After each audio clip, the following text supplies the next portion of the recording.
M23 ntandi mahitamo yari ifite yo kugira ngo yumvikanishe ijwi ryayo keretse kugaragaza ko ifite imbaraga nyine ifite ka gatuza kugira ngo habeho nyine kujya kumeza y'ibigano no kureba nimbona nkubone bikarangira gute so uburyo bishobora kurangira harimo uburyo bubiri hashobora kubaho ko ibiganiro bikunda leta ikavuga iti abantu bo muri M23 ngiye kumva kondisiyo zabo mbentegre mu igihugu gikomeze kibe igihugu kimwe cyangwa se habemo gucikamo ibice kwa Kongo akaza cya kindi cyitwa balkanization cyane birashoboka cyane none se niba uyu munsi wa none ejo we ntago harahiye ubuyobozi yego aba guverineri niba hararahiye ba guverineri urumva kurahira kwa perezida byananirana cyangwa se hashobora no kubaho ikindi kintu ngo niba guverineri yararahiye kurahira kwa perezida byo byananira none se ubundi igihugu reba uyu munsi wa none turabona Sudani y'Amajyepfo na Sudani y'Amajyaruguru ntibyahoze ari Sudani imwe cyari igihugu kimwe perezida w'u Burundi nawe uri kuvugwa muri iki kibazo kuko nahoze nsoma amakuru yuko yohereje izindi ngabo hariya muri Kongo muri Kivu yaje hanyuma uwitwa Uhuru Kenyatta ushingiyeho amasezerano ya Nairobi ari yabangikanye na Rwanda banamwitiriye ntiyahabaye hanyuma uwitwa Lorenzo Wangora ufite andi masezerano nayo areba kiriya kibazo ntiyigeze hagera hakaza n'ikindi gikomeye uvi inkuru yanjye muntu wese uba hariho hose muri USA na Canada waba ukeneye ubujyanama n'ubufasha mu ishoramari gutangiza business kugura ibibanza n'amazu n'ibindi gari impuguke Abdu Hagenimana tugufashe muri serivisi zikurikira kujya muri Indexed Universal Life Insurance ubwishingizi bw'ubuzima bukungukira mu kugushorera imari ku isoko ry'imigabane mu buryo budahomba gutangiza business tugufasha kuyibonera impushya zose zikwemerera gukora nka licensed professional filing taxes tugufasha kuzuriza igihe no gutanga amakuru yuzuye ku misoro tukanaguhugurira kuzajya wiyuzuriza impapuro za tax returns namwe mwifuza kugura ibibanza cyangwa amazu naho turahari ku bwanyu duhamagare cyangwa twandikire aha hakurikira tuguhe ubufasha bwihuse kandi bunoze urakaza neza nikaze mu kiganiro inkuru yanjye nikaze by'umweko muri Igasabo Shalom uyu munsi nkubwire ko tubazaniye Saint Valentin iruhande rwanyu neza nta mpamvu kugira ngo uvuge ngo ugiye gufata indabo uhe umugore wawe utamufitiye salo nziza ubundi ngo uyimuhe neza umuhereze salamanje imeze neza umuhereze amagariderobe ameze neza umeze utubati twiza two kubikamo imyenda y'umwana cyangwa n'imyenda yanyu utwo twose turahari kandi tumeze neza impamvu mbikubwiye muri kano kanya no muri buno buryo nuko twabagabanirije ibiciro by'umwihariko ni promotion nziza cyane 20% yamaze kuvaho uko ikintu kigura cyose 20% hari promotion ya Saint Valentin please muze kabisa muhagire murebe uko ibintu byifashe wifuza kugura ibikoresho bitandukanye by'umweko nk'abantu bifuza kurushinga muvuge muti Saint Valentin nanjye yampaye akantu keza kuko naguze ibikoresho nahenzwe kandi byiza muri Igasabo Showroom duhamage kwize 788 760 uyu munsi rero reka mbanze nisegura abantu ko ntigeze mbaha amakuru agezweho kubyabiraga muri Kongo icyo gihe inkuru yanjye ntabwo yakoraga cyangwa ino channel yacu ntabwo yakoraga bitewe nuko hari impamvu zitandukanye zatumaga tudakora muri iyo minsi impamvu zanjye bwite zidahora n'ikindi icyo ari cyo cyose niyo mpamvu rero dufatiraho bigeze mu gihe naje ngomba kubagezaho amakuru runaka kubagezaho ibigezweho havuzwe intambara ya Kongo iyo mba mpari banagiye rwose nanjye iyo muri Kongo cyangwa tukajya no muri simbizi bishoboka byose ko kubikora ariko reka dufatiraho tugeze uyu munsi tugiye kuvuga kuri Kongo ku ntambara ya Kongo na M23 birumvikana uburyo Goma yaje gufatwa, eske mu by'ukuri ibintu byaturutse hehe. Niyo mpamvu rero nzanye uyu munyamakuru mugenzi wanjye, ni umunyamakuru uzwi n'abantu batari bake by'umwihariko bakundaga gukurikira amakuru mu bice bitandukanye. Mvuze amakuru kuko nicyo kintu azwimo.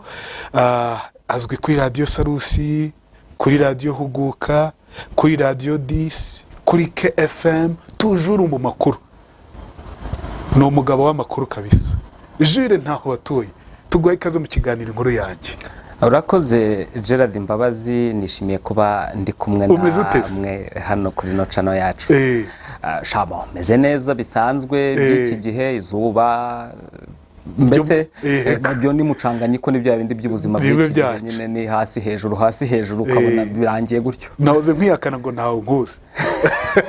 Utanyihakana se? Ikibazo nuko unyihakanye nta byago ndimo. Nta byago urimo. Ubwo tugeze mu byago byagenda bite? Nakugarukira. Reka tubitega amaso. Nge ntabwo ndi babandi bita ngo bakundukize.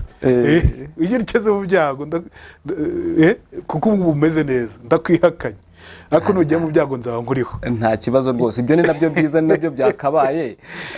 Ejo bundi hari umuhanzi numvise wari wasohoye indirimbo avuga ngo bakunda bapfa. Ni ikintu gikomeye cyane abantu mbese bagakwiye gutekerezaho, kwibuka umuntu ari uko yapfuye. Ugasanga tugiye gutwerera, reka byite gutwerera, cyangwa ugasanga ugiye gutanga agapeteroli k'ibihumbi 100, kandi mu gihe yararwaye atarigeze umugeraho, cyangwa yaranazize inzara, cyangwa anazize n'inzara abantu. Uzi ko bibaho, ugasanga ugiye kujya inyuma y'umuntu utigeze uherekeza mu buzima bwe busanzwe. Iryo ni ikosa twagakwiye kwikosoramo. Ni ku isi iteye akenshi buriya Gerard, akenshi hari ikintu cyitwa egoisme cyangwa se kwirebaho no kwikunda ku bantu mu buryo butandukanye. Ni kamere muntu urebye, ni kamere muntu. Ariko sosiyete ikintu cya mbere itwigisha ko n'ubundi umuntu ari inyamaswa iba mu bantu. Navuga ngo nta bantu bahari, nta n'ubumuntu bwaba buhari. Iyo kamere rero, uko ayo mategeko ya sosiyete, izo nama za sosiyete zituma tuganza iyo kamere tukayirenga. Ababishobora uko biri kose, dimwe kuba bishobora. Kuba bishobora ni ukwiga umunsi ku munsi, rega no kwiga, ukiga kubanira abandi, ukiga kubaho. At the end uzasanga ari we bigirira akamaro cyane. Nubanira abandi byanze kunze nawe birakugira akamaro. Uyu ni umugabo tugiye kuganira, twa Jules ntaho watuye, ntabwo ari ukumwihakana, twariganye twarabanye byose. Byari blague nibyo twivugiraga. Jules, tumaze iminsi twumva ibintu bivugirwa muri kano karere k'ibiyaga bigari, by'umwihariko intambara z'urudaca zitajya zishira, ariko nanone usanga zishingiye ku bintu bitari bya hano hafi. Sito none duhere nko muri Kongo, hari intambara iri kuhavugwa imaze imyaka itari mikeya, ariko muri no minsi bikaba byabaye, reka mvuge ni bikaba byarasubiye irudubi, intambara ikaba intambara. Ino ntambara wewe uyivugaho iki, wayibonye ute Jules? Gerard, mu by'ukuri ndagira ngo mbanze nisegure ku bantu bari budukurikire. Ibyo ndi buvuge ni ibitekerezo byanjye bwite, nuko mbibona. Sinavuga ko ndi umupolitologue cyangwa se uzobere muri politike, sinavuga ko ndi umunyamateka cyane, ariko nanjye ndasoma nk'abandi. Nk'umunyamakuru ndasoma, ngakurikirana amakuru ukuntu agenda ahindagurika. Ubwo rero ndamutse nshyizeho wenda agakeregeshwa kanjye kuko mbibona, ntabwo naba nciye nk'amabere. Iyi ntambara rero ngiye ukuntu nyibona, ni intambara uyu munsi wa none ifite isura isa naho ari nshya. Isa naho ari nshya kuko ubu noneho sinzi niba abantu batibuka mu gihe cy'intambara z'isi zombi. Kera mu mateka niho bajyaga batwigisha bakatubwira ngo cause immédiate, cause lointaine, ibintu nk'ibyo byose bikagera kuri etape cyangwa se ku kigero abantu bakora icyo bita formation de bloc, cyangwa se gushaka igice buri muntu ahereramo. Hano rero kuri uyu munsi wa none birasa nkaho harimo hazaho gushaka igice buri muntu aherereyemo, gufata uruhande. Ngira ngo ejo bundi warabyumvise, Sadek kuki yagiye guhura na EAC. Nuko ari ibice bibiri bisa naho bitarimo birebana neza. Kuko umwanzuro wa EAC irareba ikavuga iti iki kibazo cyagakemuwe muri ubu buryo. na Sadek nayo na Sadek iti kigomba gukemuka muri ubu buryo. Bamwe bati twebwe turi inyuma ya Tshisekedi Felix, abandi bati hafi ya Sadek abenshi Sadek bari inyuma ya Tshisekedi. Yego, ubwo ni bloke twavuga irimo Sadek, Uburundi, irimo South Africa, ubwo nyine iyo mvuze Sadek mbavuze biriya bihugu nyine n'ubundi muri Sadek automatic mu burimo nibyifashe si uko bidahengamiye kuri rwa ruhande, nje niko mbitekereza. Ubwo rero hakaba n'abandi basa nkaho bagerageza kumvikanisha ijwi nakwita rya M23, nabo bafite icyo barwanira byanze bikunze, hakazamo rero ikintu gisa nk'uko nguko naho ibintu bihagaze. Kirangiye nkakibona nk'ikimenyetso kitari cyiza, kubera ko formation de bloc cyangwa se gufata impande biba bisa nkaho ari nko gukusanya ingufu kugira ngo bisatire uburyo bwo guhangana nyaguhangana. Niba ubibona neza, inzira y'ibiganiro asa nkaho igenda icika intege. Ibigano biheruka ejo bundi ni ibigano mu by'ukuri igihe navuga ko bitageze ku musaruro. Yego, ku mpamvu ndi busobanure. Impamvu ya mbere, abantu bagombaga kubiparticipamo cyangwa se kubigiramo uruhare bose siko baje, cyane cyane ab'ingenzi. Yego, aha twavuga Felix Tshisekedi yatendinze online cyangwa se yabikurikiranye ku ikoranabuhanga. Perezida w'u Burundi nawe uri kuvugwa muri iki kibazo, kuko nahoze nsoma amakuru yuko yohereje izindi ngabo hariya muri Kongo, muri Kivu yaje. Hanyuma uwitwa Uhuru Kenyatta ushingiyeho amasezerano ya Nairobi ari yabangikanye n'aya Rwanda banamwitiriye ntiyahabaye. Hanyuma uwitwa Lorenzo Wangora ufite andi masezerano nayo areba kiriya kibazo ntiyigeze ahagera. Hakaza n'ikindi gikomeye, mu minsi yashize bahoze bavuga bati abanyafurika bakwiriye kwiga kwikemurira ibibazo binyuze ku mugabane wa Afurika. Union Africaine yari yazanye Musa nawe asohoka mu nama mu mpamvu zitamenyekanye kugeza kuri uyu munota batigeze bamenya icyatumye asohokamo. Ibi rero ni ibintu biri kugaragaza wijya kure na South Africa. Perezida wayo yatendinze inama iri kurangira, yaje nyuma ngibyo. Ni ukuvuga ngo rero birasa nkaho abantu barashaka gukemura amakimbirane bitanyuze mu nzira y'ibiganiro, ahubwo harimo ikintu cyitwa bras de fer cyangwa se gupezanya. Mu by'ukuri iyo haramuka habayeho inzira y'ibiganiro, hakabaye hari kuganira impande ebyiri, M23 nk'abaturage ba Kongo bavuga bati turarwanira ko turi kwimwa gakondo n'uburenganzira, bakaba bari kuganira n'ubu bafitanye ikibazo witwa Felix Tshisekedi ari uyoboye Kongo. Umwe aravuga ngo mwebwe muri umutwe w'iterabwoba, nta kintu dushobora kuvugana. N'ejo bundi yashimangiye ko hari umurongo utukura adashobora kurenga kuganira na M23, abyita umurongo utukura adashobora kurenga.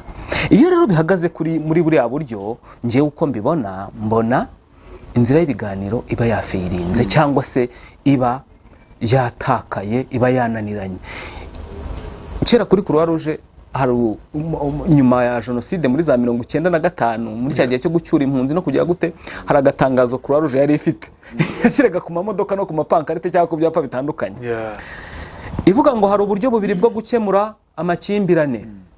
Nako ni butatu. Yego, inzira y'ibiganiro, kugira umuhuza, nuvuga ngo bahanganye bombi bakaganira ubwabo nta muntu uri hagati, kugira umuhuza cyangwa se kubikemura ku ruhembe rw'umuheto. Iyo zose rero zananiranyuze ebyiri za mbere, ikiba gisigaye ni ukurwana. Mu by'ukuri rero nsa nkaho kuri imbata y'ibyo mvuze, birasa nkaho impande zombi ziteguye gukemura ibibazo hakoreshejwe uruhembe rw'umuheto. Bikabyara iki? Bizabyara ingaruka, kuko intambara ntabwo nta kindi igira uretse ingaruka. Igira ingaruka mu gusenyuka kw'ibikorwa remezo, mu gupfa kw'abantu, mu buhunzi. Ubu muri Kongo uretse impunzi ziri hano mu Rwanda n'ubundi zisanzwe zihamaze n'imyaka n'imyaniko, hari noneho n'izindi zirimo ziyakimira mu bice bitandukanye. Ejo bundi Goma ifatwa, ubwo bari bahari baricumye bajya ahandi, gutyo. Kandi iyo ibihugu biri mu ntambara binatakaza amafaranga mu buryo amikoro, amasasa arahenda mayidiya. amasasu arahenda. Hari ingaruka rero nyinshi cyane kandi zikomeye. Ndi kwibaza mu byo mu kibazo nyamukuru gihari uko mbibona, harimo ikibazo cy'abitwa abarwandofone, abavuga ururimi rw'ikinyarwanda, harimo ababimasisi, abanyamurenge n'abaki bose. Mu by'ukuri abarwandofone aribo nakwita ko bari kurwanira uburenganzira bwabo muri Kongo, bakaba baranafashe nyine igice cya Goma, bikavuga ko bari no kumanuka hepfo iyo ngiyo muri Kivu y'Amajyepfo. Abarwandofone ubundi ni abakongomani, ko uruhande rumwe abayobozi bati ntabwo ari abakongomani, ni abanyarwanda. Ni abakongomani, ni abanyarwanda, bimeze gute? Gerard, icyo uwo ni nawo muzi w'ikibazo kandi ufite ipfundo rikomeye cyane. Ku bwanjye mbona hari ahantu leta ya Kongo isa nkaho yigiza nkana niba ihagarara ikavuga ko aba bantu atari abanyekongo. Icya mbere ntabwo bahurudutse ngo baze bitura aho ngaho, hoya, hari uburyo bajemo. Ikindi tutakundimo kwirengagiza, kera mu bihe byo mu binyejana za 16 igihe hariho henshi muri Afurika ubwami, habagaho intambara zo kwigarurira ibihugu cyangwa se icyo bita de guerre de conquête. Icyo gihe uwigaruriraga igihugu yaragendaga agafata nyine igice runaka, akahashinga imizi, akahashyira cyane cyane umutwe w'ingabo. Uwo mutwe w'ingabo ukazahororokera, bakazabyara, bakazagira gute, icyo gice bakacyomeka ku gihugu runaka cyateye cyanesheje. Ibyo bintu rero abakoroni bagiye gukata imipaka ntabwo bigeze babitekereza, kuko bo bakase imipaka uko babishaka bitewe n'inyungu bo bari bafite. Mu nama zitandukanye tutari bwirwe tugarukaho, muririmbyi umwe niwe wavuze ngo ils ont partagé le monde. Nta kintu na kimwe bitayeho, nguko ku gice kimwe. Ndumva ari ntuza ari Tiken Jafakore niwe wabiririmbye muri ya ndirimbo yitwa ngo ils ont partagé le monde.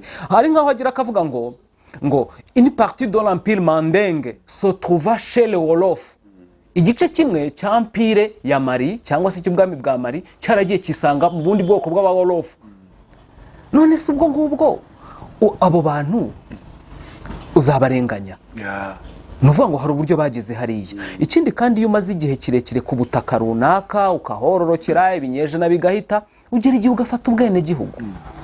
Sinzi rero ni ubutaka bwabo, ni n'ubutaka bwabo, birumvikana. Kuko urumva rero ku bwanjye ntekereza ko kubita abarwandofone nuko bavuga ururimi rw'ikinyarwanda, ariko ibyo ntibibambura ubukongomani. Kuko bafite neze abenshi abanyamurenge n'abandi batandukanye ntibagiye bafite indangamuntu za Kongo. None se indangamuntu ni iki? Ni icyangombwa uhabwa kuko wemerwa nk'umwene gihugu. Wavukiye aho ngaho, sogokuruza nawe yavukiye aho ngaho. Imipaka yaraje irabakata, ibisanga inyuma yaho bavugiraga icyo kinyarwanda. Iyo mu gihugu cyitwa u Rwanda, ari nacyo navuga ngo bitirirwa. Narimo ndasoma kare, twemo turarebana no ku ikarita igaragaza uburyo u Rwanda rwagiye rwaguka mu kinyejana cya 16 ubwo si 1700 mu kinyejana cya 16. Oya, icya 16 ubone mu 1500 na nibyo ari ubwo no gusubira ubwo nyine ufata 100 ugafata ya mibare ibiri yanyu mukayiteranya ikaba rimwe, ugahita uyongeraho rimwe, ubwo ni 1700 na rero. Yego, ikinyejana cya 16 niho u Rwanda rwagutse cyane. Urabona iyo ugiye mu majyepfo y'u Rwanda, sibyo, hano hitwaga Bufundu, ubwo ni muri za Gikongoro, mu cyahoze ari Gikongoro. Ubwo Ubufundu bwaramanukaga bukafata za Nyamagabe, bwafataga n'igice cya Ntuza cya Nyaruguru, bigakomeza gutyo. Igice cyitwa Bufundu, igice cyitwa Bungwe, igice cyitwa Busozo, mu Busozo, igice cyitwa Bukunzi, Kinyaga, aho hose Kinyaga ni hariya mu cyahoze ari Cyangugu. Nahagize gute, nahaguwe mu 1700 na noneho hagurirwa rimwe n'ahitwa mu Bugoyi. Ubwo urumva ni hano hafi ya Kivu, ni muri Kivu. Yego, hakaza Bugara, naho ni mu majyaruguru, mu Bugara. Hakaza Buhunde, mu Buhunde, tuye Bahunde. Ubwo ngubwo ni muri bino bice ndakeka nyine bya za Kongo nyine. Ubwo twasohotse hanze y'u Rwanda, icyo gice ni kuva mu 1700 hari mu gice cy'u Rwanda mu Buhunde, mu Bwishya, mu Bufumbira, mu Bufumbira n'igice cya Uganda, nabwo hari igice cya Uganda ni muri biriya bice bya Ntuza bya Zambarara, yego, muri Ankore, yego, ahitwa Gisigari, yego, hano Gisigari niho bita hari umujyi ukomeye wo muri Kongo witwa gute Mukabyarana, harya buriya witwa ngukira, nanjye ndumva ntarimo ngukurura neza, ariko nibyo ibyo uvuga ni ukuri. Ibi bice byose rero ni ibice by'u Rwanda, byari iby'u Rwanda, byahoze ari iby'u Rwanda, byahoze ari iby'u Rwanda. Donc u Rwanda umwami warwo yigeze kubyigarurira, reka tuba ariko tuvuga, yigeze kubyigarurira. So bivuze n'igice cyitwa Ndorwa nacyo cyaje nyuma ariko ku Rwabugiri hamwe n'Umutara wose. Ubwo ni kuri Kigeli Rwabugiri, kandi nk'abakigeli twemeraga nk'abami b'intambara, aricyo gituma ndumva niba nibuka neza Muzungu Bernardine hari igitabo yanditse afiteho ikarita nini cyane noneho igaragaza u Rwanda mu kwaguka kwarwo mu buryo bukomeye. Ndumva hari kuri Kigeli Nyamuheshera, hahandi navuga ni Gisangane, niho bitaga kera ngo Gisigari. Yego yego, wari ukomeje uvuga kuri Muzungu Bernardine. Muzungu Bernardine ndumva hari ikarita, hari igitabo cye nigeze gusomaho gatoya, hariho ikarita ku rupapuro rwa mbere rutangira agaragaza igihe u Rwanda rwagutse kuruta ikindi gihe cyose cyabayeho. Ndumva hari kuri Kigeli Nyamuheshera. Urumva rero ni bimwe nahoze mvuga, kwagura imbibi rwose byari bisanzwe, byarakorwaga, kandi ahantu imbibi zagukiraga niko imiryango y'Abanyarwanda yahakwiraga. Niko yahakwiraga, n'ubundi ariko bari basanzwe banavuga ururimi rw'Ikinyarwanda, bari aho ngaho bagagira gute bakomekwa aho ngaho ku gihugu cy'u Rwanda. Uyu munsi kuba Kongo itemera ko bariya barwanira uburenganzira bwabo bitwa abarwandofone cyangwa bavuga ururimi rw'Ikinyarwanda cyangwa ubu bwoko bw'Abanyarwanda b'Abakongomani, ubifata gute? Bifata gute kuba Kongo wenda yaba itabemera nk'Abakongomani kavukire? Ibyo bintu nabikomojeho Gerard, nabikomojeho mvuga ko hari ahantu leta ya Kongo isa nkaho yigiza nkana, niba koko itemera bari abantu nk'Abakongomani. Kutabemera nk'Abakongomani ni kubambura uburenganzira bwabo, kandi ubwo burenganzira babumaranye igihe basanzwe babufite nk'Abanyekongo, kuko igihe imipaka yakatwaga bayisanze nyine mu gihugu cyitwa Kongo, bahagira gakondo, barahakurira, bafata imico y'Abanyekongo, bafata ibyangombwa. None se urashaka kumbwira ko nta bantu bavuga Ikinyarwanda baba muri leta ya Kongo? Barahari. Neze niba bahari abo bantu bo ni bwoko ki? N'Abakongomani. Yego. Urashaka kumbwira ko muri Uganda ejo bundi ntago wabonye wa munyamakuru mugenzi wacu wagiye kuganira n'umuvugizi w'igisirikare muri Uganda? Ntibavuze mu Kinyarwanda gitomoye. Yego, kandi ari muri ubuyobozi bukuru bw'igihugu. Ari mu buyobozi bukuru bw'igihugu. None se Uganda izamubwira uti wa muntu we kubera kuvuga Ikinyarwanda ubwo tukwambuye Ubugande? Jya mu Rwanda. Aho ngaho rero niho ngaruka nkavuga nti Kongo irasa naho hari ahantu irimo yigiza nkana. Ahubwo wenda icyaba ikibazo ari nacyo gikomeye, wenda uburyo bwo gusaba ubwo burenganzira bwakabaye ari za nzira z'ibiganiro nahoze mvuga, none ntizirimo zishoboka. Kuko urumva niba leta ya Kongo ibihakana, hakabaye habaho ibiganiro no kugerageza kumvishanya ko aho kuri guherereye. Yewe mbona Kongo rwose hari ahantu itarimo igenda muri kiriya kibazo mu buryo bwiza. Kuba uyu munsi navuga ngo kiriya gice cya Kivu, reka tuvuge Kivu muri rusange, kiri kuyoborwa na M23, biratanga iki by'umwihariko kuri ubwo bwoko bw'Abanyarwanda babarizwa muri, aribo benshi babarizwa muri kino gice cyo muri Kivu?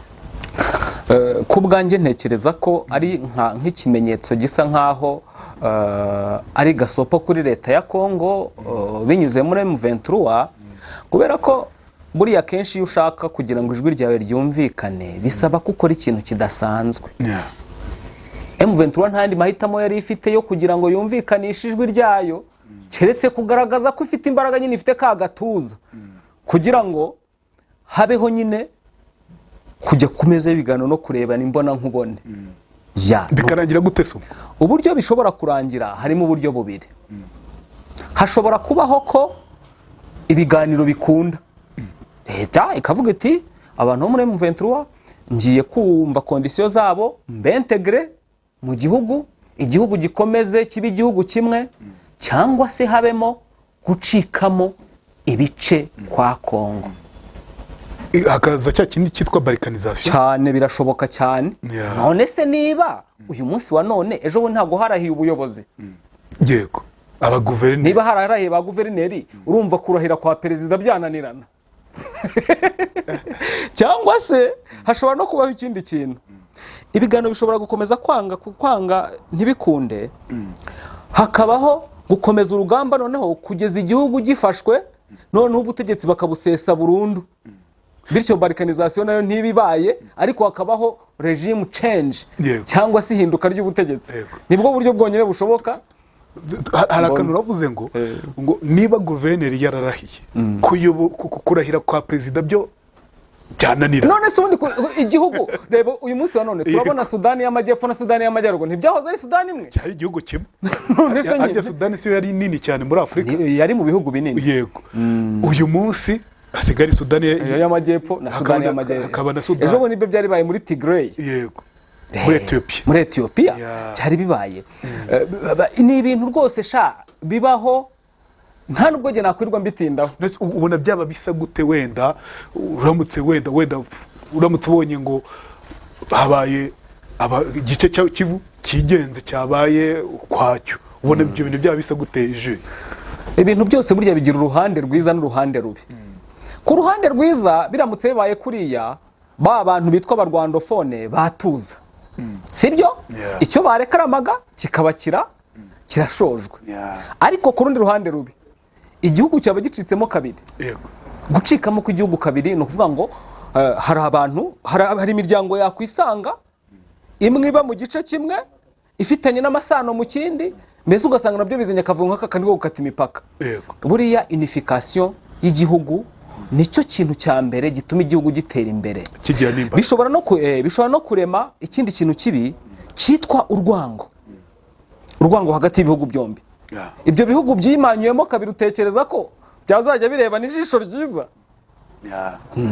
Ubwo rero harimo ibintu bibi, harimo n'ibyiza, ariko nyine tuzabitega amaso. Hari ikiganiro numvise cyuriya mu guverineri wungirije wa Kivu ya ruguru witwa Wilimanzi, avuga ati twebwe icyo twifuza ubu ngubu turifuza iterambere rya Kivu, nta nubwo Kinshasa rwose turaje ishinga. Icyo twifuza ni iterambere rya Kivu kuko twararibuze, tujuru dufite turacyafite bwa butunzi bwacu, ariko usanga burimo buragaburira abakongomani b'ahandi muri Kinshasa n'ahandi hatandukanye, ariko wagira iwacu ugasanga nta muhanda, ugasanga nta vuriro, ugasanga ntaki.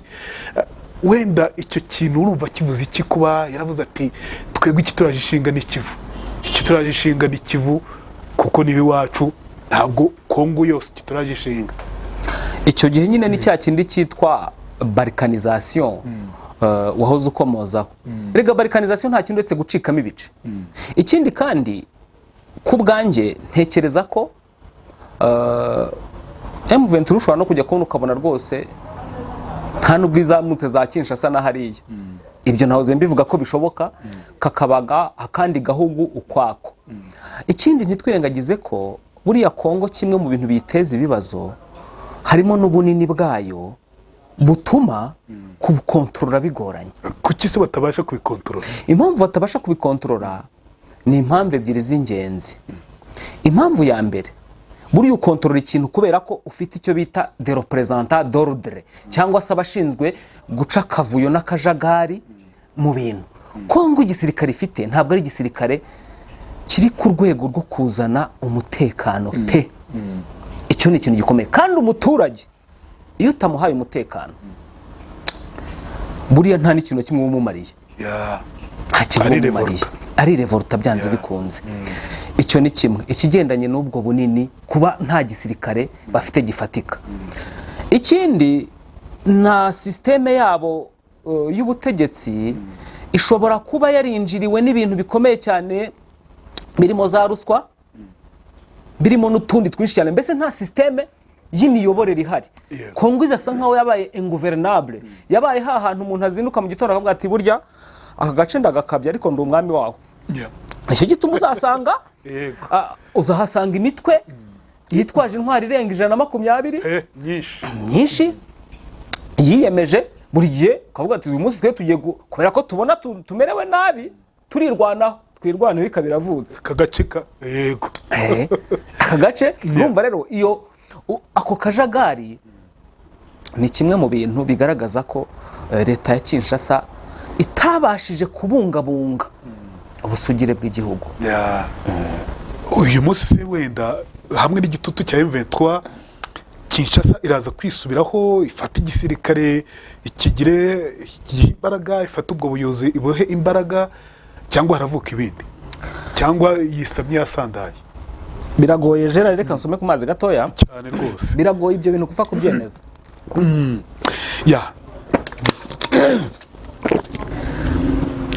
Biragoye ibyo bintu gupfa kubyemeza kuko ibintu bitabaye mu myaka magana ngaho ishize, biragoye ko uyu munsi aribwo byahita biba nka kudomaje. Yego. Ko bihite bikunda. Hazi imiyoborere iri ku murongo aka kanya. Ikindi iyo ugiye kureba position ya Antoine Felix Tshisekedi, ni umuntu ufite umurongo ufunze wo kuvuga ngo nta biganiro bihari. So amugari ko yakwifunga. So gufunga ubuzima bw'igihugu. No gufunga ubuzima bw'igihugu muri rusange. No gufunga ubuzima bw'igihugu ni no gufata umwanzuro utari mu nyungu z'abaturage. Kubera ko nubundi iyo ntambara niba ntabwo izagera kuri Felix Antoine. Oya. Izagera ku baturage nubundi bari hariya. Ubwo rero nk'umukuru w'igihugu yagakwiriye niba adafite ubushobozi bwo gutsinsura abo bantu nyine bahanganye ngo bakubite inshuro baceceke. Yagakwiye guhitamo mu nyungu z'abaturage. Akavuga ati mu izina ryo kugira ngo amaraso adakomeza kumeneka, reka mvugane na bariya bantu tugere ku mwanzuro unyuze mu mahoro. Kutavugana nabo si ukutemera ko ari abanyagihugu ngo? Kutavugana nabo ni ukutemera ko ari abanyagihugu mu yandi magambo. Kuko ntabwo bo abafata nk'umutwe w'iterabwoba. Ibyo yarabyivugiye. Umutwe w'iterabwoba. Ari naho akura cyangwa si ihame ryo kuvuga ngo ntabwo twebwe nka leta ya Kinshasa, imvugo kenshi ikunda gukoreshwa n'Abanyamerika, ntabwo tujya tugirana ibiganiro n'abakora iterabwoba. Iyo rero ni umurongo ahagazeho, mu kuwuhagararaho biratuma uburyo abona abo bantu ntabwo ababona nk'abanyekongo, arababona nk'abakora ibikorwa by'iterabwoba. Arabona nk'ubundi bwoko bw'Abanyarwanda. Yego. Karani nako kantu kabi ko kumva ko ari abakora ibikorwa by'iterabwoba. Deja nicyo baba barwanira byaba bisa nkaho atacyumva namba. Nese urumva nakomeza kwihagarara akavuga ko atazaganira nabo, siko gukomeza gusunikira M23 gufata n'ibindi bice cyane. Navuze ko M23 ishobora gukora ibintu bibiri. Ishobora gufata kiriya gice yafashe igahama nicyo kikaba leta yigenga, abari bafite ikibazo cyose bakagenda bagatura hariya, bagatuza bagatekana, nubwo bigoranye ko batekana mu gihe ibyo bihugu byombi byaba biri kurebana y'ingwe n'ubundi. Cyangwa se ubwo icyo gihe yabikoze icyo twakwita nk'impinduka z'igice cyangwa se changement partiel. Yego. Ariko ishobora no kugenda ikagera Kinshasa niba ifite ubwo bushobozi. Simvuze ngo igisirikare cya Kongo nyamuneka ntikizabasha kudefanda territoire, ibyo simbizi, sindi umusirikare, simfite ijisho rireba mu bubiko bw'intwaro rya Kongo mvuga ngo ninde munyembaraga kurusha undi. Ariko biranashoboka ko M23 yakomeza igatera imbere igihe cyose yaba ishaka ko habaho impinduka zisesuye, ziri totali, zuzuye. Birashoboka cyane rwose. Kuba hari ingabo zitangiye kuza, hari zimo ziravamo, Malawi yavuze ko zigomba kugenda, Uburundi bwo bwamaze kuzana ingabo ngo muri Kivu y'Epfo. Bivuze iki bino bintu Jules? ibi bintu bivuze ikintu gikomeye cyane, bivuze cya kintu nakubwiraga cyo gusatira intambara yeruye. Nahoze nkubwira ibintu byo kurema ibice cyangwa se formation de bloc. Biriya bintu ni ikimenyetso cy'uko intambara ishobora kwaduka mu biyaga bigari, kandi ishobora no kuzaba ifite imbaraga zikomeye, kubera kurebye uburyo abantu barimo bamobiriza cyangwa se bashaka amaboko. Urabona Afurika y'Epfo ni kimwe mu bihugu bikomeye byo ku mugabane wa Afurika. Hari n'abayita Uburayi bwa Afurika, bayita ko ariyo puissance ya Afurika. Yego, mu buryo bw'ubukungu, mu buryo bwa gisirikare. Yego, ibaze SADC inyuze muri South Africa ifashe biriya bitwaro ikaza ikarunda nayo hariya. Ntutekereze ko M23 nayo yicaye. Yego, nayo rega nayo kuri mobilisation utekereza ko yoroshye, none utekereza ko izindi ntwari zikuraye. Byanze bikunze hari uburyo ibonamo intwaro. Noneho ubu ngubu uretse nayo n'utundi dutwe tudashinga ntitunabyine, intwaro turazibona. Urumva nayo niba ifite amaboko, Goma bahasanze n'ibindi bitwaro bikomeye, bafashe izindi ntwaro zikomeye. Noneho bafashe n'ibice biri mu butunzi, nanone bafite n'abaturage babari inyuma noneho benshi. Ubwo rero urumva ni urugamba, birasura urugamba. Niba nta gikozwe ngo hagarurwe ibiganiro no kwicara ku meza y'ibiganiro, byanze bikunze intambarira, kuko na ubusiyo ya nyuma regiriye. Nanone kiriya gice cy'uburasirazuba bwa Kongo nicyo gice kimwe mu bice bikungahaye bya Kongo, harimo n'izo za Katanga ni hirya, ntabwo ari mu burasirazuba bwa Kongo. Uburasirazuba bwa Kongo ni kimwe mu bice bikungahaye cyane. Uwo muguverineri wungirije Wilimanzi yavuze ko Kongo ifite ubutunzi, kubera kitwa tutabucukura kugira ngo ugire akamaro abo mu burasirazuba bwa Kongo, abanyakivu, abaturage batuye muri Kivu. Bivuze ngo M23 igiye kugira imbaraga nyinshi kuko yafasha ahantu ari ubutunzi bwinshi.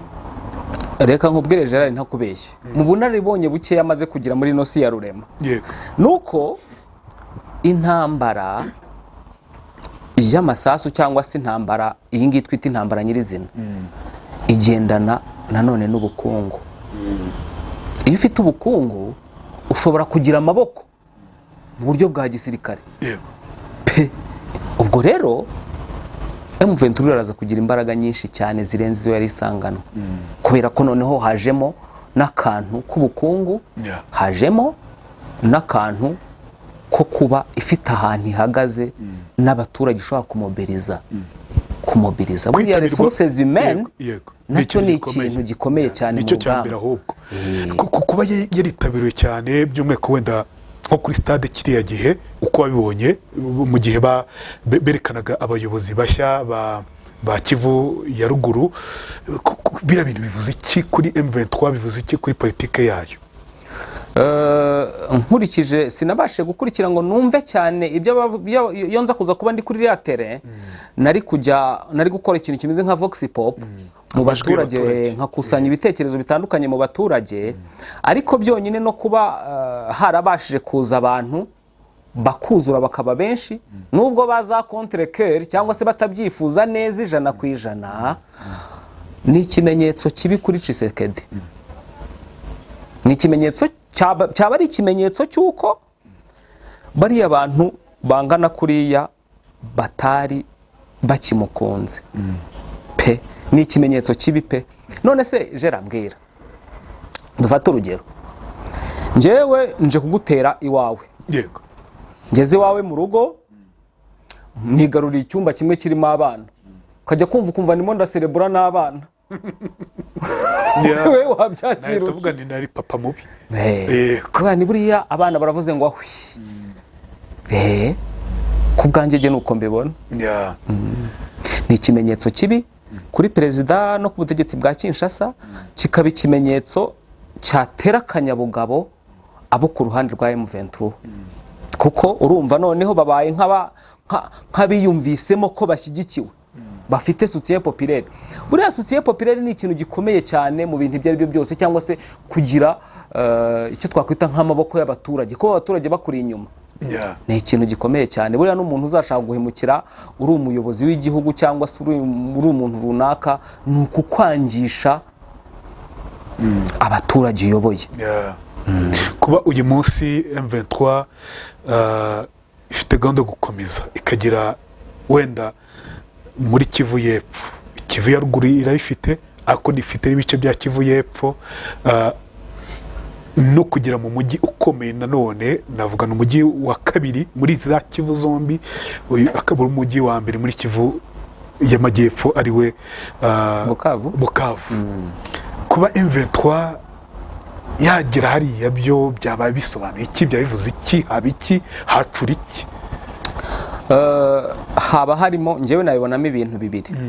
Ushobora kubibona muri cya kindi nigeze kukubwira cyo gushaka impinduka zuzuye zo gukuraho ubutegetsi bw'i Kinshasa. Gishobora kuba n'ikindi kintu cyo kwiga kubarikaniza, barikanization, uburyo nkurikije uko abahanga bagenda babisobanura. Barikanization nyine ugira igice utagetinga n'uburyo uri bugikate. Ese ugikase ugakata Kivu ya ruguru ugasigiye uwometseho y'Epfo, se byakwanga kikaba igihugu kimwe? Ariko wenda abarwana bafite cause, bafite impamvu. Abakongomani bavuga ururimi rw'ikinyarwanda by'umwihariko bo bavuga ko bafite impamvu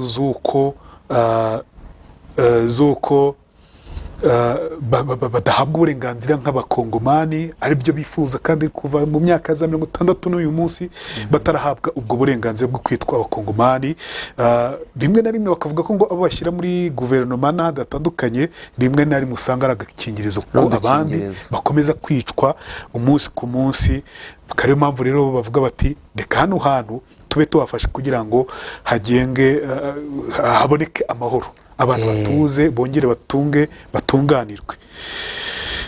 Ndimo ndasoma ibikomeje kugenda bivuga ku nkuru zitandukanye zo muri Kongo, nuko Afurika y'Epfo yamaze gushinjwa kohereza izindi ngabo ngo muri Kongo.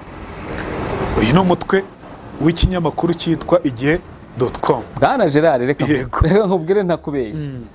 Wibuke ko natangiye nkubwira nti urugamba rugeze, cyangwa se ahantu ibintu bigeze kuri rwa rwego rubanziriza urwo twita agashashi gatuma ibintu biturika, cyangwa se la goutte qui fait déborder la vase.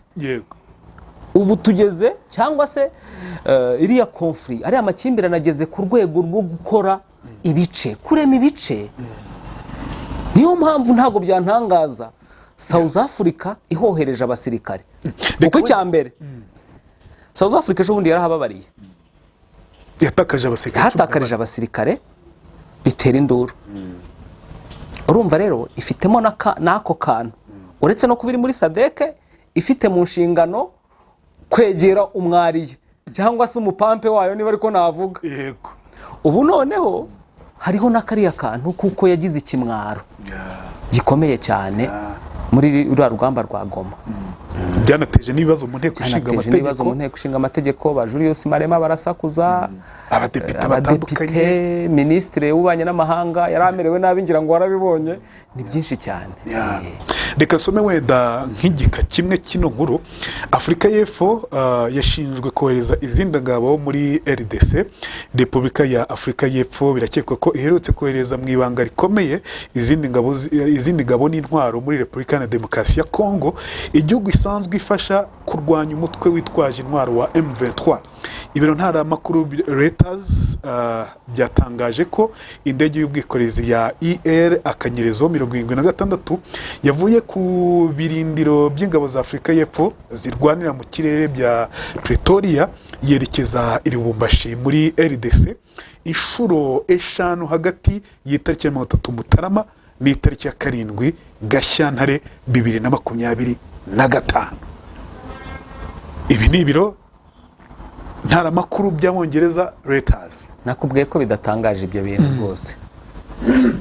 Ibi ngibi se ntabwo biza gukora kuri Ramaphosa mu gihe Abanyafurika y'Epfo bavuga ati ni gute abana bacu ujya kohereza muri Kongo mu buryo bwo kujya kurwana muri kiriya gihugu, abana bacu nibo bari kuhapfira kandi ubutunzi bakamushinja ko ari we uri kubwisahurira bwa Kongo abushyira mu mufuka we.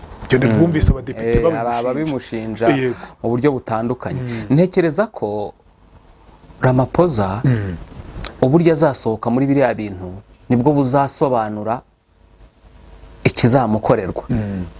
Aramutse yinjiye muri ya ntambara nk'uko yayinjiyemo, intambara ruriya rugamba ntarutsinde, byaba ari ibibazo bikomeye kuri we. Ariko naramuka rutsinze rwose nta kizaba, nta kibazo azagira, kuko hariya c'est la fait justifier les moyens. Ikindi buriya Gerard, ruriya rugamba dushobora no kongera kururebera mu ndorerwamo ya mpatsi ibihugu. Buriya South Africa twakwibaza impamvu ariyo Leta Zunze Ubumwe za Amerika zibasiye muri iyi minsi. Buriya ushobora no gusanga Ramaphosa Uburusiya burimo mujya mu matwi, butari ko hari ahantu n'Abanyamerika bahari, wegenda ukubite Abanyamerika bave mu nzira, bikaza icyo gihe byabaye cya kindi twita intambara y'ubutita.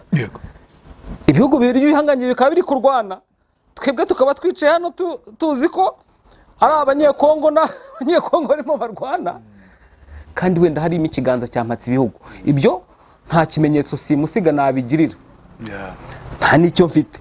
Ariko iyo ugenekereje ukareba se uyu munsi wa none kubera iki Leta Zunze Ubumwe za Amerika zirimo zibasira South Africa, kuki iriya konfuri y'ababowazi ivutse aka kanya? Nanjye ibyo bintu byanteye kwibaza kwinshi, kuki ndi kubona konfuri y'abazungu n'abirabura kubw'ubutaka.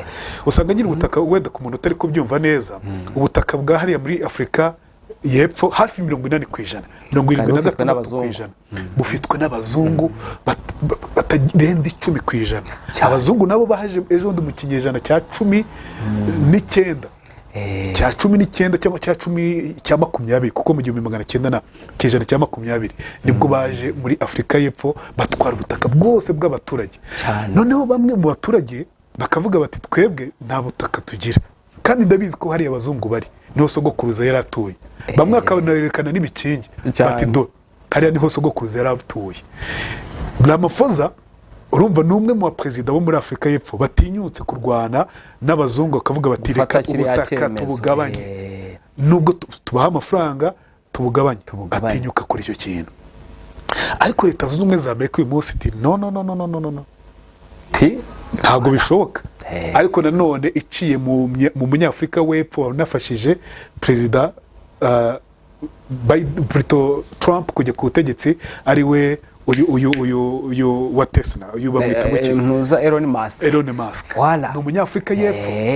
Ni ibintu nk'ibyo. Reka iriya konfuri tujye tuyirebera mu ndorerwamo yagutse, kubera ko turenze amaso turebe n'inyuma y'inyegamo aho bishoboka. Buriya hariya naho hashobora kuba harimo iriya konfuri, ishobora kuba inafitanye isano rwose ya hafi nanone na bariya bagabo uko ari babiri. Kuko kurebye ejo bundi twabonye icyitwa G7, cyo cyari gisanzwe. Mu minsi mike tuba tubonye icyitwa BRICS. G7 ubwo ni bya bihugu byo mu burengerazuba bikize. BRICS ubwo ni ukuvuga ni Uburusiya, South Africa, India, Brazil, China. Ni ukuvuga ngo bariya ni abantu bahaze ubutegetsi cyangwa se imyitwarire ya Leta Zunze Ubumwe za Amerika mu mitegekere y'isi. Birasa nkaho Abanyamerika batakiri bonyine mu kibuga, bafite BRICS. ni ukuvuga ngo Abanyamerika n'abambari babo ntabwo bakiri bonyine mu kibuga. Iriya influence rero y'Abarusiya n'Abashinwa n'abariya bose bari muri kiriya cya BRICS, nayo ni igitutu gikomeye kuri Leta Zunze Ubumwe za Amerika, kandi buri gice rega kiba gishaka inyungu. Nta muntu udakunda kuyobora isi, kuko kuyobora isi uburi metre nyine. Bivuze ngo na Afurika y'Epfo uyu munsi irifuza kuyobora Afurika nk'igihangange. Ni umwariye wa BRICS. Ibyo ni ibintu bizwi. Ubwo rero inyungu yagira nuko BRICS ariyo yagira ijambo kuri uno mugabane. Wabonye ukuntu buriya muri Afurika y'uburengerazuba hariya muri za Mali na zaki Abafaransa bahambirijwe. Yego. Hariya se buriya nta kuboko kw'Abarusiya ubonamo. Za Niger, za Mali. Nta kuboko kw'Abarusiya ubonamo. Of course kuri. niba rero ntabwo ibihugu bikize byiteguye gutakaza umugabane wa Afurika, kuko umugabane wa Afurika niwo hazaza h'isi mu minsi iri imbere. Ndatanga ingero. Ubu ngubu kubera ibintu bya changement climatique hakenewe ibintu biri electrique, zino batiri, amamodoka atanywe essence, atagira gute. Ibyo byose amabuye yo kubikora aba ku mugabane wa Afurika ku bwinshi. Amashyamba Kongo twibitse ko icyo gihugu cya mbere muri Afurika no ku isi gifite amabuye y'agaciro akungahaye. Hakaza ikigendanye n'inzuzi. Urazi inzuzi akamaro zigira mu gutuma ikirere kidahumana, kuvaporiza umwuka neza. Amashyamba ririya shyamba ryo muri Kongo rifashe runini isi, ni nk'igihaha cy'isi. None urambwira ngo niba ejo bundi uruganda rwa Elon Musk rurimo rukora amavuatire electrique cyangwa se imodoka zitwarwa n'amashanyarazi, kandi zizaba zirimo zitera imbere mu minsi iri imbere, niyo tutashakaho rukura matière première se bizagenda bite? Ntabwo rero abanyaburayi, abanyamerika na biriya bihugu bikomeye byiteguye gutakaza ijambo muri Afurika. Niyo gituma buri igihugu cyitwa Ubufaransa gifite igihombo gikomeye. Cyatakaje ijambo cyo deja byararangiye. Hari n'uwavuze ati ntabwo nshaka ko ntabwo twifuza kungwa ku Rwanda na Kongo biciye mu Bufaransa, kuko tugomba gukemerwa ibibazo byacu n'Abanyafurika. Abafaransa babashyize ku ruhande. Uyu munsi M23 ifite impamvu, ivuga ko ifite impamvu zituma irwanira igihugu cyabo, kandi birumvikana kuko niba wimwe uburenganzira mu gihugu cyawe ku butaka bwa so na sokuruza ukajya kwangara mu mahanga, muri Amerika n'ahandi hatandukanye muri Afurika, muri za Kenya no mu Rwanda dufite impunzi nyinshi, muri Uganda naho hari impunzi nyinshi. Bavuga ko bafite impamvu, kandi kuko bakanayerekana ukabona ko bafite impamvu zituma banarwana. Nihaza ibyo bihugu bikomeye South Africa n'abariye bayo, tukavuga BRICS, simbizi impamvu zabo ntabwo zizaba zigiye gusa naho zicibwa amazi cyangwa bagiye kugwa mu kangaratete. Babihomberamo cyane. Babihomberamo kuko intambara yabihinduye isura. Yabibaye icyo gihe yabibaye intambara iri ekonomike cyangwa se ishingiye ku bukungu, kuruta uko yaba intambara ishingiye ku gukemura ikibazo cy'abene gihugu bafite ikibazo cyo gutaha iwabo. Byaba bisobanuye ko wenda uruhande ruyumva ruramutse rutsinze intambara n'ibyifuzo byabo byakorwa, ariko mu gihe butatsinda intambara, M23 itatsinda intambara, icyo gihe uburenganzira bwose bw'ibyo irwanira bwaba buzimijwe, kuko burya umunyantege nke ntagira ijambo. Bivuze ngo n'umuturage wifuzaga amahoro muri cya gihugu byaba biguye mu mazi.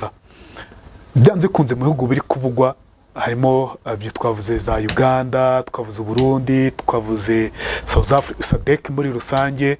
Uganda ariko yo ivuga ko ifite uburenganzira bwo kwinjira muri Kongo, bafitanye n'amasezerano basinyanye na leta ya Kongo. Byanatangajwe ko hongerewe ingabo, ariko nabwo mu buryo bwemeranijweho na Kongo na leta ya Kongo.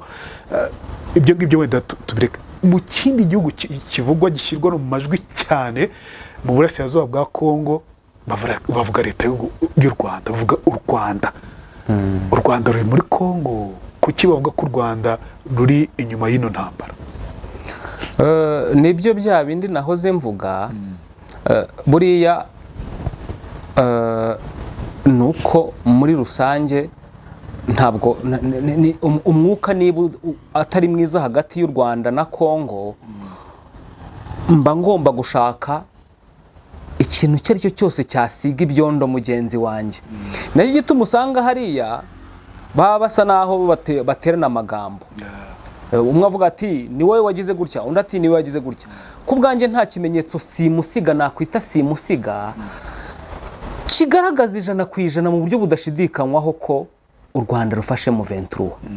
Icyambere u Rwanda ruri muri Kongo, cyangwa se u Rwanda ruri muri Kongo, nk'uko babivuga mu buryo butandukanye. Icyambere ari abasirikare njya mbona bavuga ngo bafatiwe ku rugamba n'urugero.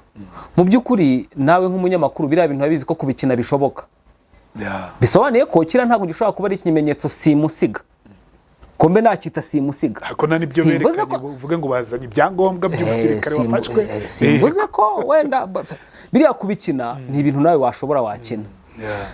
Ikindi nshingiraho ni uko muri 2012 ubwo M23 yakubitwaga inshuro ntabwo yigeze ijabuka ngo ize ku butaka bw'u Rwanda, se wamugani ko yagiye muri Uganda. yahungiye muri Uganda, ahubwo nibaza impamvu batavuga Bavuga Uganda.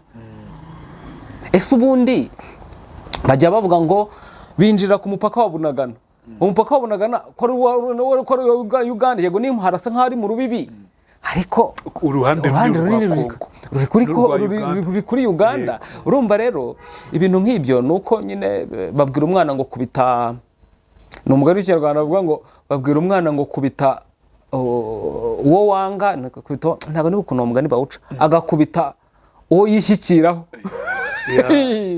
Ni ibintu nk'ibyo. Umunsi habonetse ikimenyetso simusiga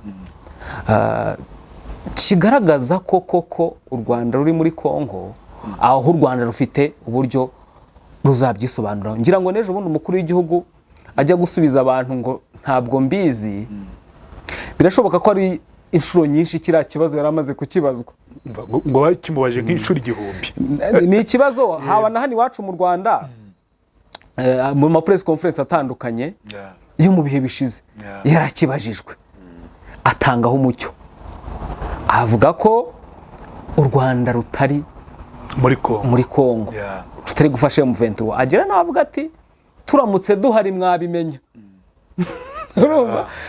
Birakomeza leta y'u Rwanda ikomeza gufata iyo pozisiyo yuko u Rwanda rutari muri Kongo, kugeza no kuri uyu munota niyo pozisiyo leta y'u Rwanda ifite. Wenda si uko abakongomani bumva ko abari ku Rwanda bavuga ururimi rw'ikinyarwanda, bakavuga bati nta kuntu u Rwanda utaba ruri inyuma ya bene wabo. Birashoboka cyane, birashoboka cyane, nabyo birahari cyane. No kuba u Rwanda rubizamo nuko abo ngabo barwanya leta ya Kongo bitirirwa ko bavuga ururimi rw'ikinyarwanda ari abarwandofone. Kose bashobora no kwibaza ko kuba bavuga ikinyarwanda ubwabyo bihita bitanga uburenganzira bw'uko ari abanyarwanda, cyangwa se n'u Rwanda rugomba kubafasha necessairement, cyangwa se byanze bikunze. Ibyo rero jewe ku ruhande rwanjye ntabwo nakwihandagaza ngo nemeze ko ikirego kiri ku Rwanda ari ukuri igihe icyo ari cyo cyose hataraboneka ikimenyetso simusiga cyemeza ibyo bintu. Ntabwo byoroshye byo mu burengerazuba bwa Kongo. Ni kimwe mu bintu navuga ngo uyu munsi biri kuvugwa cyane ku isi kurenza ibindi byose. Imwe mu ntambara navuga ngo ihangayikishije benshi by'umwihariko abatuye bino bice byo mu biyaga bigari, mu Rwanda, Burundi na Kongo. Mvuze n'u Rwanda kubera ko ni ibiyaga bigari muri rusange. Ingaruka ku Rwanda bishe abaturage b'u Rwanda benshi bava mu byabo hariya muri za Rubavu. Urumva ni ingaruka ikomeye cyane. Umuntu akibaza ngo ino ntambara yagize ingaruka ku Rwanda, u Rwanda rwo rwagakwiye kubyitwaramo gute? Bararega cyangwa barinjira mu ntambara? Ntabwo mpamya ko ibyo kurega birimo, ahubwo igishobora kubaho wenda ibyo kurega bishobora kuzaza nyuma. Barimo baregera indishyi bavuga bati dore intambara yabereye iwanyu yagize ingaruka ku baturage bacu, hari abaturage bacu bishwe. Ariko icyo kujya mu ntambara cyo ntekereza ko gishoboka mu gihe byaba biri kugaragara ko intambara izisatira u Rwanda, kuko ni nacyo leta y'u Rwanda ihora ivuga. Iravuga ngo twebwe ntituzigera dukuraho ingamba z'ubwirinzi mu gihe icyo ari cyo cyose bizaba birimo bisatira umupaka wacu. Cyane ko hanagaragajwe ko hari ibisasu byarebaga mu Rwanda, imbunda zarebaga mu Rwanda, ari nazo zarashe u Rwanda. Aho ngaho rero niho ntekereza ko u Rwanda rwakwinjira mu ntambara mu buryo bweruye, niko mbariko ncaho akarongo, cyangwa se icyo twakwita nka guerre directe. Igihe icyo ari cyo cyose byaba bigaragaye ko umutekano w'u Rwanda ubangamiwe rwose, icyo cyo niko kuri nkurikije pozisiyo n'ubundi ya leta y'u Rwanda kuri iki gihe ku bigendanye n'iya ntambara n'ingamba z'ubwirinzi. Ariko nanone u Rwanda narwo rwagiye mu biganiro, rwemeye rwo kujyayo direct mu biganiro. Perezida Kagame ni umwe mu bantu bitabiriye ibiganiro byabaye mu minsi yashize mu gihe abarebaga n'ikibazo bataje ibyo bivuze iki kuba Perezida Kagame yaragiye muri ibyo biganiro Jules? impamvu Perezida Kagame yagombaga kujyayo ni uko icya mbere igihugu cy'u Rwanda ni kimwe mu bigize East African Community kandi East African Community yari yatumiwe. Ikindi cya kabiri, kuba amasezerano yose y'amahoro yagiye asinywa u Rwanda ruyarimo rwagombaga kujya muri iriya nama. Yego. Ari nacyo nakomeje kwibaza kuva ino konfuri yakongera kwaduka, kuki icyo kibazo cyo nakibuye igisubizo. Kuki hatajya kunegosiya M23 kandi ifite abavugizi ifite ahubwo barafashe n'igihugu none bafite n'igice noneho. Yego. Nubwo ugasanga harimo harazamo igice cyitwa u Rwanda nicyo bashaka kwinjizamo. Icyo kibazo nukibonera igisubizo nanjye. Kuki se wenda wa mugani kuki batemera, kuki badahamagara M23 ngo njye numva ariyo yakabaye irimo. Yego. Ku bwanjye. Yego. Sindumva rero impamvu atari yijya muri biriya biganiro ngo ibe involved. Ariko ngukaba aragasuzuguro kuri Tshisekedi aganire na M23. Ubwo nyine nibyo we yitekerereza ku giti cye. Ariko ku bwanjye nk'umuntu birebera ku ruhande, M23 yakabaye iri muri biriya biganiro. Nayo hari uburyo ihagarariwe. Ubu ntabwo M23 izagira igihe ikavuga iti natwe ntabwo tugishaka ibiganiro, amazi yarenze inkombe. Birashoboka cyane. Hariho nk'ukuntu yakomeza kugira imbaraga, yamara kugira imbaraga, umunsi yakomeje kugira imbaraga zikaba nyinshi, ndetse Tshisekedi akabona igihugu agiye kugitakaza. Ndabizi neza ko hazabaho gushaka kongera kugaruka mu biganiro. Icyo gihe umuntu habayeho cya kindi ngo ubugabo utisubira mu byara. Icyo gihe rero ashobora kwisubira agasanga amazi yarenze inkombe. Amazi yarenze inkombe. Burya umuntu iyo muri bo mu Rwanda, tuvuge ngo ujye ubona nk'abana babiri bamwe barwana, bashobora gutangira bashyamiranye bakanigana kubera ko bose bakiyumva mu kagufu, ariko umwe yageze hasi undi muri hejuru yamunize yamujwigirije, ubu ufite ijambo rikomeye nturi hejuru ashobora kwanga kumuvaho cyangwa se wenda agashyiramo imiyaga akamuvaho. Ibyo byose birashoboka hagati ya M23 ushobora gukubita leta ya Kongo ikayishushubikanya mu gihe yaba ifite gahunda yo gukuraho ubutegetsi muri Kongo ngo ihindure burundu burangire. Hanyuma igihe cyagera Tshisekedi yabona ko intege zimubanye nkeya agashaka kugaruka mu biganiro, kandi M23 nayo ikavuga iti reka mureka ariko dukomeze dusoza ikibazo rimwe na rizima. Yego. Gaye ngoko naha dusoreje n'ikiganiro cyacu kuri Kongo ndetse n'uburasirazuba bwa Kongo, nyine by'umwihariko muri Kivu zombi, Kivu ya ruguru ndetse na Kivu y'amajyepfo. Nahantu navuga ngo uyu munsi akomeje kugenda haba isibaniro, imirwano ikarishye, ariko nanone hamwe hatangiye kuboneka umutekano nko muri Goma, bitewe n'uko hagenzurwa n'abanyekongo bari muri M23 bavuga ururimi rw'ikinyarwanda, ariko n'abandi batavuga ururimi rw'ikinyarwanda nka Nanganyika ko kavuga ururimi rw'ikinyarwanda ariko ari muri M23 n'umunyekongo. Yabona nayoboye ka komisiyo y'amatora muri Kongo. Anavuga ko ari nawe washyizeho Perezida Tshisekedi. Ibyo nabyo ni ikindi kiganiro cyihariye. Ikindi kiganiro cyihariye. Nibyo tuzagenda tugaruka hamwe na Jules ntaho batuye.